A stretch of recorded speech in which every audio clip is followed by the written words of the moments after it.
একজন ইম্পোর্টার আছে যারা রিনাউন্ড ইউকেতে লিড দিচ্ছে, তারা কিন্তু আনছে এবং লাস্ট ইয়ারে কিন্তু আমাদের 1350 টন কিন্তু ম্যাঙ্গো আসছে। Not only mango, all the fruits, jackfruit এবং ফল সহ। এবার কিন্তু টার্গেট হচ্ছে 1500 টন ছাড়িয়ে যাবে।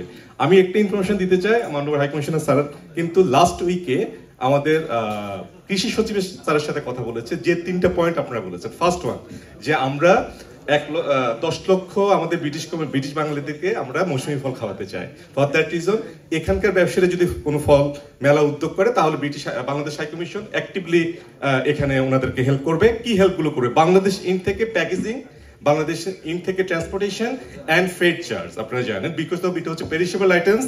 আমরা কিন্তু বলেছি যে বিমানের সাথে কথা বলে ডিরেক্ট ফ্লাইট মানে একটা ফ্লাইট করা যায় কিনা, যেটা আপনারা বলেছেন যে ম্যাঙ্গো ফ্লাইট, রাইট? ম্যাঙ্গো ট্রেনের মতো ম্যাঙ্গো ফ্লাইট, এরকম একটা টার্ম আপনারা ইউজ করেন।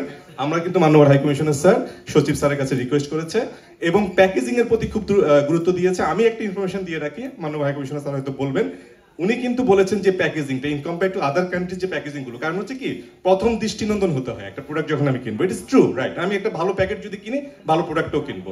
আমরা কিন্তু প্যাকেটে কিন্তু একটা স্যাম্পল দিয়েছি, আমরা মিনিস্ট্রিতে পাঠিয়েছি এখানকার কিছু কম্পারেটিভ স্টাডি করে, যে যেটা আমাদের কাস্টমাররা কিন্তু নিতে পারে, রাইট? সো এটা নিয়ে আমরা কাজ করছি, আপনাদের ওপিনিয়ন গুলো আসলে আরো কাজে দিবে আমাদেরকে। ধন্যবাদ। আমাদের অত্যন্ত ছোট একটি পরিসর, আমাদের যে জায়গা সেটি খুবই কম, কিন্তু তারপরেও 27 নম্বরের যে ভবনটি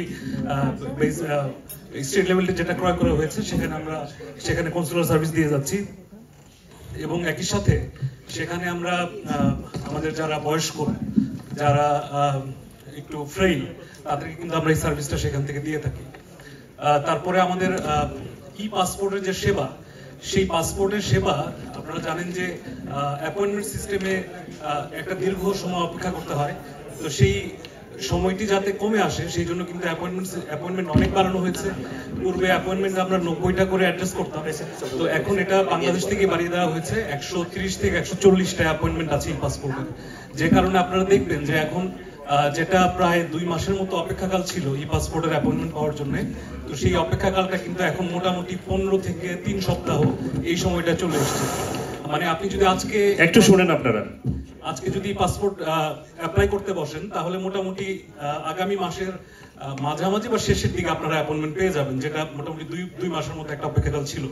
এটা একটা বড় উন্নয়ন হয়েছে। তো এই জন্য যেটা আবার হয়েছে সেটা হচ্ছে যে আমাদের পরিসরটি যেহেতু ছোট, সেখানে কিউটা লম্বা হয়েছে, কিন্তু আমরা আসলে বেশি অ্যাড্রেস করতে চাচ্ছি যাতে মানুষ খুব তার যে প্রয়োজন সেই প্রয়োজনটি মেটাতে পারে খুব দ্রুততার সাথে।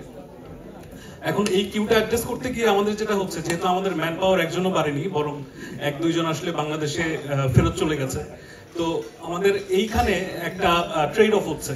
তো এটা আমরা আমাদের মাননীয় হাই কমিশনার বলবেন, এটা আসলে ওই জায়গাটি আসলে খুবই ছোট জায়গা। এই জায়গাটিতে অনেক বেশি, আমরা দেখেন আগে যেখানে 90 জনকে সেবা দিতাম পাসপোর্টের জন্য শুধুমাত্র, সেখানে আমরা এখন 130 থেকে 140 জনকে সেবা দিই। আমাদের কর্মঘণ্টা কিন্তু দিনের শেষেও আমরা যেখানে আগে 6টার মধ্যে শেষ করতে পারতাম, সেটা কিন্তু এখন পারি না। মোটামুটি এটা 8টা, 8:30 আমাদের বেজে যায়। তো সেই অংশটি স্ট্রেচ করে আমরা কিন্তু আসলে আপনাদের সেবা দেওয়ার চেষ্টা করে যাচ্ছি।